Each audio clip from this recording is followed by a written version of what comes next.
nós brigamos. Então eu fui lá e a matei. Quer dizer, fala sério. Culpada pelo crime de homicídio de Sherry Rasmussen. Conheça Stephanie Lazarus. Por mais de 25 anos, ela foi uma das detetives mais respeitadas e condecoradas do Departamento de Polícia de Los Angeles e também uma assassina. Durante 2 décadas, o distintivo funcionou como um escudo e em 1986 ela acreditava ter cometido o crime perfeito quando a jovem esposa de seu ex-namorado foi brutalmente espancada e morta a tiros dentro de casa. E ela foi quem matou. Mas nesse momento, ela não tem ideia de que seus colegas já sabem disso. Eu não sei se você conhece meu parceiro. Oi, aí, Greg, oi. Stuart, prazer em conhecê-lo. Vejo vocês. Como vai? Bem, só dando uma volta por aqui. Bem, sente-se. Isso é, eu não queria tocar nesse assunto na sua sala de equipe. Quer fazer sozinho? Não, tudo bem, tamo bem. Vou usar isso pra gravar. Você vai trazer alguém, certo? Sim, eu explico tudo pra eles. Tudo bem, pode começar. Não queria falar na sala de equipe porque eu não sei quem tá ouvindo. Se for pro meu lado, todo mundo fica sempre querendo saber o que os outros estão fazendo. Certo, mas, estamos falando sobre tal culpado e tal. Como designado pra um caso que estão analisando. Certo. É um caso novo, estamos trabalhando nele. Tem algumas anotações indicando que seu nome foi mencionado? Certo. Você conhece o John Rutin? John Rutin? O que você está prestes a assistir é como uma detetive confiante viu seu sorriso desaparecer diante da sentença devastadora. O júri na ação intitulada acima, autor e ré, Stephanie Eileen Lazarus, culpada pelo crime de homicídio de Sherry Rasmussen. 24 de fevereiro de 1986, Van Nuys, Califórnia. John Ruetten sai para trabalhar por volta das 7h20 da manhã.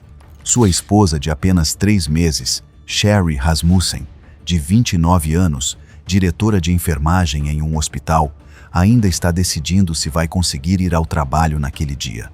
Ela nunca chegou a sair.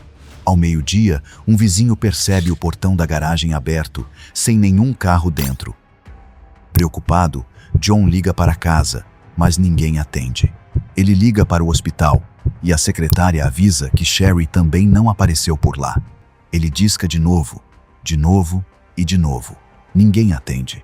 E a secretária eletrônica que deveria registrar as chamadas na casa vazia jamais foi ligada. Quando John finalmente chega em casa, encontra cacos de vidro espalhados pela entrada da garagem e o BMW prateado de Sherry desaparecido. Ao entrar, ele a encontra caída na sala de estar. Descalça, fria, sem pulso. À primeira vista, o cenário gritava um assalto residencial que havia saído do controle. A casa estava revirada e um aparelho de som havia sido levado. Mas Sherry não morreu vítima de um tiro acidental no escuro. Ela foi baleada 3 vezes no peito após uma luta desesperada e brutal pela própria vida. E no antebraço esquerdo da vítima, os peritos encontraram uma marca inconfundível. Uma mordida humana profunda, cravada na carne com força suficiente para deixar o contorno exato da arcada dentária do assassino. Os investigadores coletaram a amostra de saliva daquele ferimento e fazem tudo o que a perícia forense de 1986 é capaz de oferecer, e então o caso esfria. Por 23 anos, ninguém é preso. John Ruetten segue a vida e se casa novamente. A família de Sherry jamais deixa de cobrar respostas. A amostra daquela mordida permanece guardada, esquecida no arquivo de evidências.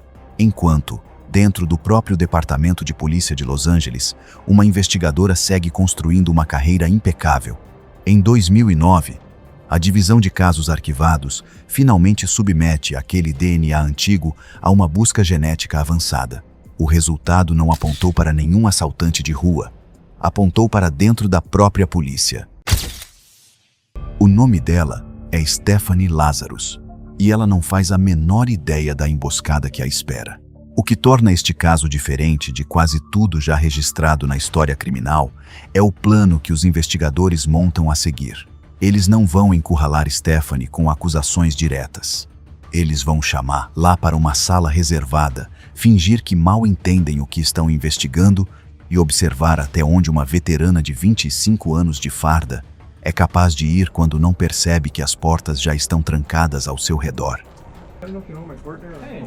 Eu não sei se você conhece meu parceiro. Oi, aí, Greg, oi. Stuart, prazer em conhecê-lo. Vejo vocês.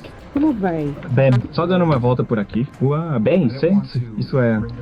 eu não queria tocar nesse assunto na sua sala de equipe. Quer fazer sozinho? Não, tudo bem, tamo bem. Vou usar isso pra gravar. Você vai trazer alguém, certo? Sim, eu explico tudo pra eles. Tudo bem, pode começar. Não queria falar na sala de equipe porque eu não sei quem tá ouvindo. Se formam pro meu lado, todo mundo fica sempre querendo saber o que os outros estão fazendo. Certo, mas, estamos falando sobre tal culpado e tal. Vamos designado pra um caso que estão analisando. Certo. É um caso novo, estamos trabalhando nele. Tem algumas anotações indicando que seu nome foi mencionado? Certo. Você conhece o John Rutin? John Rutin? Sim, Stephanie conhece John Ruetten. Eles tinham um histórico longo e conturbado que começou ainda na época da faculdade, na UCLA. E o próprio John confirmaria isso no tribunal em 2023. Eles viveram idas e vindas durante anos. Uma relação casual o bastante para nenhum dos dois se considerar namorado oficial, mas intensa o suficiente para nunca ter chegado a um ponto final definitivo, nem mesmo quando John conheceu Sherry. No verão de 1985, meses antes do assassinato, Stephanie trabalhava lado a lado com outra policial da LAPD, Anita Ortega. Em conversas de rotina durante os plantões, Stephanie desabafava sobre um namorado, garantindo que vivia um relacionamento sério e profundo. Anita não tinha motivos para duvidar da colega de farda. Só havia um problema. Naquela mesma época, Stephanie e John não estavam juntos. John já estava oficialmente noivo de Sherry Rasmussen. A Stephanie nunca mencionou a Sherry pra mim, nem o fato de que o John estava em outro relacionamento. Stephanie omitiu completamente a existência da noiva para os colegas de farda, criando uma versão perfeita e conveniente na própria cabeça. Mas, dentro daquela sala de interrogatório anos depois, quando os detetives finalmente pronunciam o nome de Sherry, a postura da veterana muda no mesmo instante. E foi aqui que o sorriso começou a se desmanchar. Lembra o primeiro nome dela? Shelley? Sherry? Não sei, alguma coisa, talvez, sabe? Como eu disse, já faz tantos anos e... De todos esses anos, pelo que você consegue se lembrar, você se lembra de ter falado com ela alguma vez? Só? Bem, como você vê, eu disse antes, sabe? Eu posso ter falado, sabe? Eu posso ter falado com ela. Isso! Sabe? Você mencionou um hospital, talvez. Você pode ter falado com ela em um hospital. Posso ter falado. Tô tentando lembrar agora. Vocês estão trazendo à tona todas essas lembranças antigas? Não entendia. Sabe? Quer dizer, nossa. Ela diz que mal se lembrava. Mas no tribunal de 2012, o júri ouviu as páginas do diário que a detetive mantinha em segredo. No diário de Lazarus, ela escreveu coisas como: vi o carro de John Rutten, coloquei um bilhete nele e fiquei observando o carro por meia hora. Eu visitei John Rutten, mas a namorada dele estava lá. Eu realmente não estava com vontade de trabalhar, muito estressada por causa do John. Tenho muita dificuldade de me concentrar ultimamente. Repare que ela até se esforça para tentar fingir que não se recorda ou não sabe quem é Sherry, sempre reforçando que são lembranças antigas, que faz muito tempo. Eu tô pensando que... Porque, quer dizer, nós sairíamos. Ele sairia com outras pessoas. Eu sairia com outras pessoas. E eu acho que, sabe, em um certo momento... Quer dizer, ele pode ter estado saindo com ela ou... Eu não sei, talvez ele fosse casado. Eu nem me lembro. E eu fico tipo, sabe de uma coisa? Por que você tá me ligando se você tá saindo com ela, ou morando com ela, ou casado com ela? Porque eu honestamente não me lembro do período de tempo. Eu fico tipo, qual é? Para com isso. E agora eu tô pensando que talvez eu possa ter ido até ela e dito, ei, sabe de uma coisa? Sabe de uma coisa? Ele tá saindo com você. Ele tá me incomodando. E então eu tô pensando que nós tivemos uma conversa sobre isso. Uma ou duas, talvez. Sabe, poderia ter sido 3. Eu não quero dizer que tive 3 conversas com ela. Tipo, no trabalho dela, ou na casa deles, ou... Não, tô pensando que sabe, ele obviamente deve ter me dito onde ela trabalhava. Tô pensando que era um hospital em algum lugar de lá. E eu só... Quer dizer, eu poderia ter sido. De novo. Ela se lembra de detalhes minuciosos para alguém que afirma não lembrar de nada. E repare nas expressões faciais. O olhar arregalado e o sorriso forçado, tudo isso a deixam com uma aparência assustadora. Ao investigar esse passado a fundo, a polícia descobriu o momento exato em que Stephanie soube da existência de Sherry, em uma festa de aniversário que a própria Stephanie havia organizado para John. Mesmo após o noivado oficial de John e Sherry, Stephanie e ele voltaram a se relacionar secretamente. A partir daquele momento, amigas de Sherry passaram a relatar um padrão claro de perseguição. Stephanie aparecia sem aviso no condomínio do casal, pedindo para John encerar um par de esquis aquáticos. Aparecia de surpresa no hospital onde Sherry trabalhava, vestindo farda completa da polícia, em horários em que sabia que John não estaria. E, segundo uma testemunha direta, Stephanie chegou a encurralar Sherry nos corredores do hospital para dizer com todas as letras: se eu não puder ter o John, ninguém vai ter. E é aqui onde a máscara dela começar a ruir. Sabe, eu nem lembro onde ele morava naquela época. Sabe? Bem, depois... Não, bem... Deixa eu te perguntar, depois que ele ficou com... Dizer se ele morava na Roscoe ou em qualquer outro lugar. Certo. Bem, depois que ele ficou com a Sherry, você sabe onde eles estavam morando? Não, você já me perguntou isso. Aham. E eu disse que eles moravam na divisão de Van Nuys. Sim, com certeza. Não posso ter sabido. Dizer, sabe, de novo, sabe, ele chegou a me dar o endereço? Talvez, sabe, eu não me lembro. Quer dizer, eu não sei. Perguntei de novo porque conversamos. Sei que algumas coisas chegaram até você. E você fica tipo, Sabe? É por isso que tô perguntando se você já esteve na casa. E quando você disse divisão de Van Nuys, sabe, eu só tô. Tenho certeza de que ele poderia ter me contado onde morava. Você já foi lá alguma vez? Eu acho que nunca fui lá. O que eu digo é, eu não quero dizer não, eu nunca fui lá. E aí você diz, eu tava em uma festa, porque eu não, sabe, eu acho que não. Pois é. Como eu disse, nós temos esses amigos. Nós temos diferente, nós fazemos festa. Na minha casa, na casa deles. Eu só não acho que o John tenha vindo de novo, sabe, em um certo momento, porque nós conhecíamos pessoas da escola em comum. Eu conhecia pessoas diferentes. Ele conhecia pessoas diferentes. Eu conhecia pessoas que ele conhecia do trabalho dele, sabe? Que moravam no Vale. Sabe?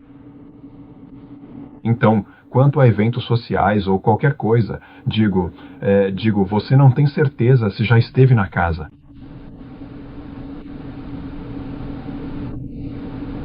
Mas dá pra dizer com certeza que essa teria sido a única vez, tipo, pra algo social?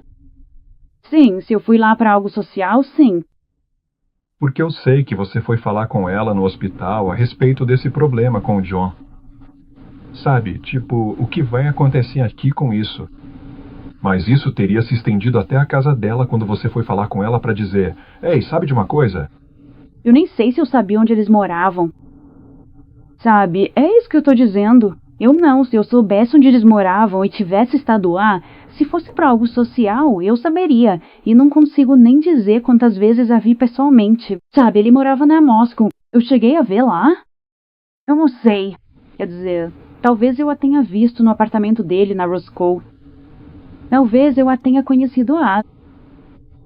sabe? Quer dizer... Mas você não teve nenhum problema com ela, certo? Não, quer dizer, sabe, obviamente. Se ele tava saindo comigo, saindo com ela, eu provavelmente disse, ei, escolha uma ou algo assim, sabe, naquela época. Eu não posso dizer que nós chegamos a gritar ou, sabe, quer dizer, ele era um cara bem tranquilo, sabe? Acho que eu era bem tranquila. Eu não acho que tivemos alguma briga enorme pra dizer, sabe, por que paramos de sair, ou, sabe, e eu até acho que quando eu tava saindo com ele, eu provavelmente tava, como eu disse, eu provavelmente tava saindo com outros caras, e ele provavelmente tava saindo com outras garotas, né? Sabe, eu não sei. Stephanie acreditava que estava conduzindo a conversa com a destreza de quem passou 25 anos interrogando criminosos. Mas os detetives à sua frente estavam aplicando uma das técnicas mais antigas da corporação: dar corda para o próprio suspeito se enrolar. Quando o assunto é sutilmente direcionado para objetos furtados, Stephanie comete o erro que a promotoria usaria anos depois diante do júri. Ela menciona, quase sem dar importância, que teve um revólver calibre .38 furtado do carro. O que ela não percebeu naquele segundo é que os investigadores não estavam perguntando sobre o roubo.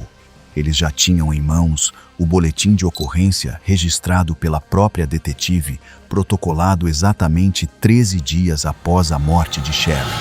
Bem, me conta sobre isso, esse carro que foi arrombado. Bem, meu carro já foi arrombado várias vezes. Ah, é mesmo? Você chegou a perder alguma coisa ou... Sim, agora que você falou. Deixa eu ver. Eu tive uma arma que foi roubada. Eu tive outras coisas que foram roubadas. Não era sua arma de serviço, era? Não. Ah, que bom. Ela chegou a ser recuperada? Eu não sei. Não, acho que não. Não, que eu saiba. Você nunca foi notificado? Não. O carro foi arrombado, sim, várias vezes. Onde isso aconteceu? Quando sua arma foi levada?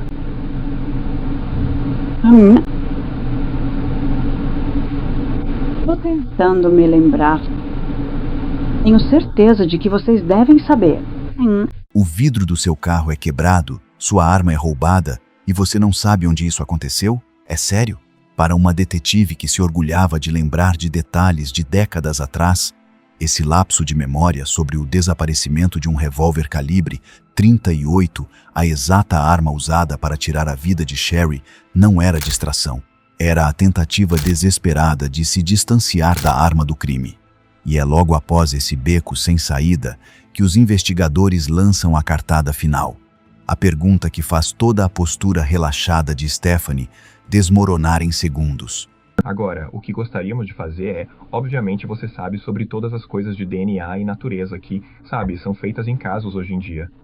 Sabe, se pedíssemos um swab de DNA, você estaria disposto a nos dar um? Talvez. Porque agora... Só porque agora? Agora eu tô pensando que provavelmente preciso falar com um advogado. Ok. Quer dizer... Bem... Porque eu sei como essas coisas funcionam, tá? Você tem razão. Faço isso há tempos. É. E eu queria ter gravado isso porque agora parece que, sabe, tem... Sabe, você tá dizendo pra esse pessoal, Sam, que tô brigando com ela, e agora parece que você tá tentando, sabe? Eu faço isso há muito tempo.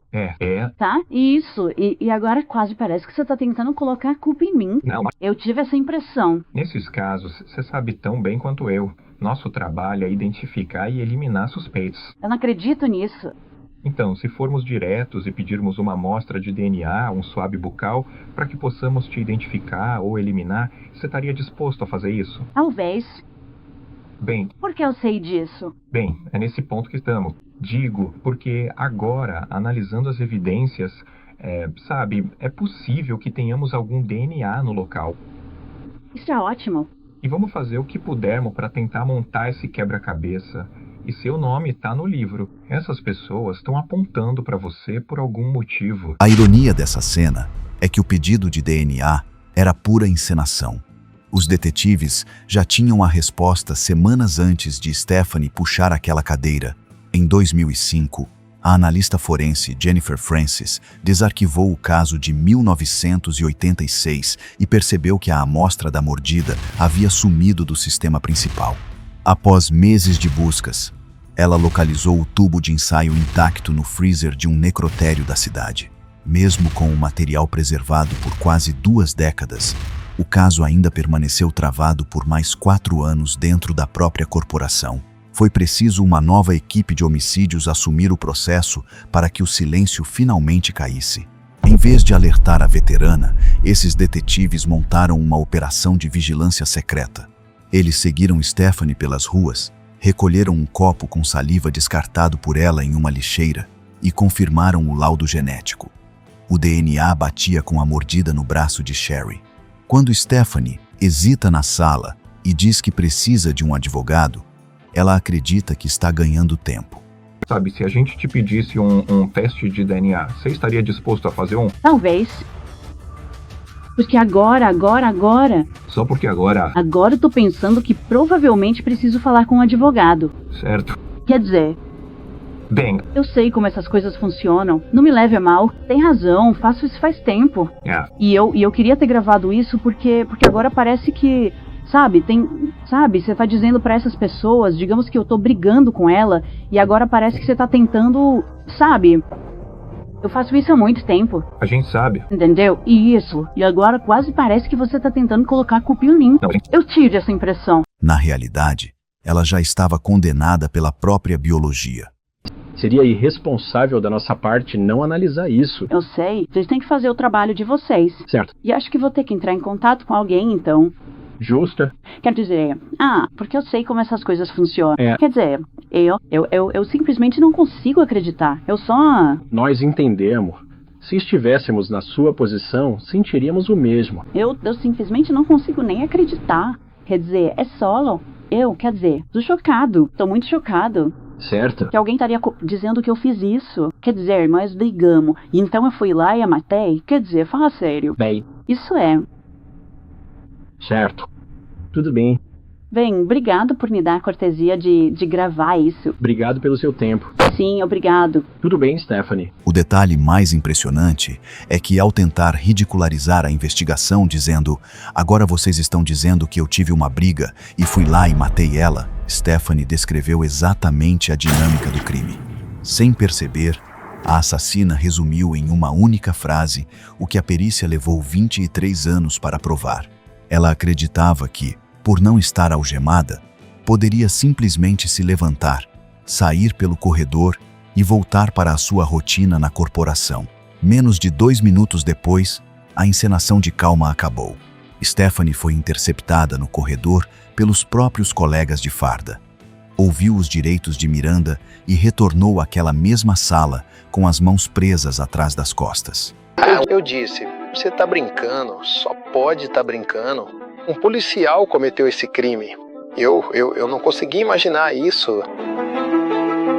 Eu fiquei muito chocada, mas também sei o quão eficaz é o teste de DNA. E isso meio que me fez perceber que, sim, a Stephanie deve ter cometido o assassinato. Quando o julgamento começou em 2012, Stephanie Lazarus se declarou inocente de todas as acusações. Em sua audiência de acusação, Stephanie Lazarus declarou-se inocente da acusação de homicídio em primeiro grau. Com base nas evidências materiais e na perícia forense, a acusação reconstituiu diante do júri os minutos finais de Sherry Rasmussen. Naquela manhã de 1986, Stephanie Lazarus entrou na casa armada. Quando a arma foi apontada, Sherry reagiu com força para salvar a própria vida e segurou o braço da agressora. Foi no meio dessa luta desesperada que Stephanie cravou os dentes no antebraço de Sherry. 2 disparos foram efetuados e atravessaram a porta de vidro dos fundos. Sherry tentou descer as escadas e correr para a saída, deixando unhas quebradas na porta da frente enquanto tentava destrancar a fechadura. Mas Stephanie a alcançou na sala de estar. Golpeou a cabeça de Sherry com um vaso de cerâmica. A atingiu no rosto com o cano do revólver e, usando uma manta grossa para abafar o som dos tiros, disparou 3 vezes encostada ao peito da vítima. Para provar a motivação passional, a promotoria apresentou o diário pessoal de quase 600 páginas apreendido na casa de Stephanie. As anotações derrubaram a tese de romance casual que ela tentou vender no interrogatório. No diário de Lazarus, ela escreveu coisas como: vi o carro de John Hutton, coloquei um bilhete nele e fiquei observando o carro por meia hora. Eu visitei John Hutton, mas a namorada dele estava lá. Eu realmente não estava com vontade de trabalhar, muito estressada por causa do John. Tenho muita dificuldade de me concentrar ultimamente. Mas a maior comoção do julgamento aconteceu quando o viúvo John subiu ao banco das testemunhas. Em um depoimento tenso e devastador, ele admitiu sob juramento algo que desabou sobre a família de Sherry. Pouco antes de se casar, ele recebeu uma ligação de Stephanie e acabou tendo um encontro íntimo com ela. A família de Sherry ouviu aquela revelação no tribunal pela primeira vez. Enquanto John chorava no estrado, carregando o peso da culpa, a câmera mostrava Stephanie Lazarus, imóvel, fria, sem esboçar qualquer emoção. Neste crime, Hutton disse que nunca prometeu nada a Stephanie. Ele descreveu um relacionamento amigável que envolvia sexo casual. Mas então ele fez uma admissão de cair o queixo, algo que ele havia dito aos investigadores em 2009. Depois que ele ficou noivo, ele recebe uma ligação de Stephanie. Ele revela que, de alguma forma, eles acabaram na cama e fizeram sexo. quando John estava no depoimento, soube pela primeira vez que ele teve relações com a Ré pouco antes de se casar com minha irmã, e isso foi muito devastador. Do outro lado, a defesa apostou tudo em uma única linha: tentar convencer os jurados de que o tubo de DNA estava deteriorado e contaminado após 2 décadas no freezer. O advogado de Lazarus, Mark Overland, tentou lançar dúvidas sobre a cadeia de custódia do suave da marca de mordida, sugerindo que a prova estava contaminada e que Lazarus poderia ter sido incriminada. O envelope em que o frasco foi armazenado foi encontrado em condições bem precárias. Ele mostrou isso ao júri. Você confiaria nisso? Você não sabe quem abriu aquele frasco. Mas a prova técnica era irrefutável. Após quase 3 semanas de julgamento, o júri precisou de menos de 2 dias de deliberação para retornar ao plenário. O júri, na ação intitulada acima, autor e ré, Stephanie Aileen Lazarus, culpada pelo crime de homicídio de Sherry Rasmussen. Na audiência de sentença, o promotor leu uma declaração emocionante da família de Sherry. Sherry era uma pessoa linda, talentosa, dotada e uma filha amorosa. Sua morte sem sentido causou uma dor que nunca, jamais cicatrizará. John Hutton também deu uma declaração visivelmente emocionado antes da sentença. Meritíssimo, eu sou John Hutton. O fato de que a morte de Sherry ocorreu porque ela me conheceu e se casou comigo me deixa de joelhos. Eu me resignei a tentar suportar os devaneios sobre um mundo onde Sherry ainda está conosco e essa tragédia sem sentido nunca ocorreu. Obrigado, Sr. Hutton. Stephanie Lazarus foi sentenciada a 27 anos de prisão perpétua, 25 anos por homicídio em 1º grau e mais 2 anos pelo uso de arma de fogo, e saiu do tribunal sorrindo logo após sua sentença. Sem nunca admitir culpa, Lazarus deu tchau e sorriu para sua família ao sair do tribunal. A sentença de 27 anos à prisão perpétua parecia ter colocado um ponto final definitivo na história.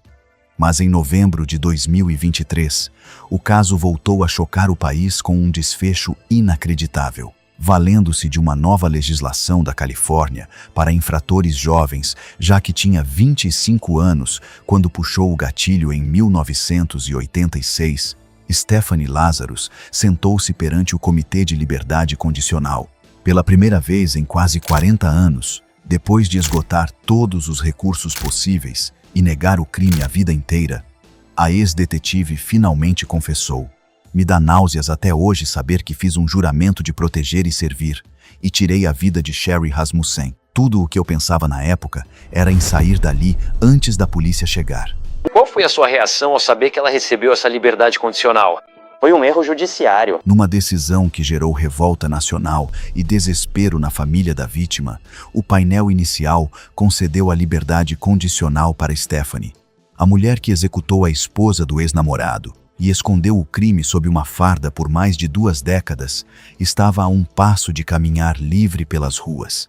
Mas a indignação pública foi imediata. A família de Sherry se mobilizou. Os promotores originais entraram com recursos de emergência e o próprio governador da Califórnia interveio diretamente no processo, exigindo que a decisão fosse revisada pelo Comitê Pleno.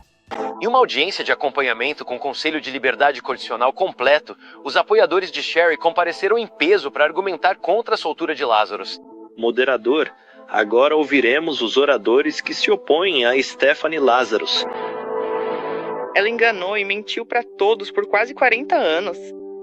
Como este conselho pode acreditar que ela mudou? Se alguém olhar atentamente para todo o estrago terrível que ela fez no rosto da minha filha, é quase como se ela quisesse, de propósito, destruir toda a beleza radiante que a Sherry exalava. É uma marca profunda, sabe? Algo que vai muito além da pele, uma crueldade que eu simplesmente não consigo perdoar. Após novas audiências e o testemunho em lágrimas dos familiares, a liberdade condicional foi oficialmente revogada e negada.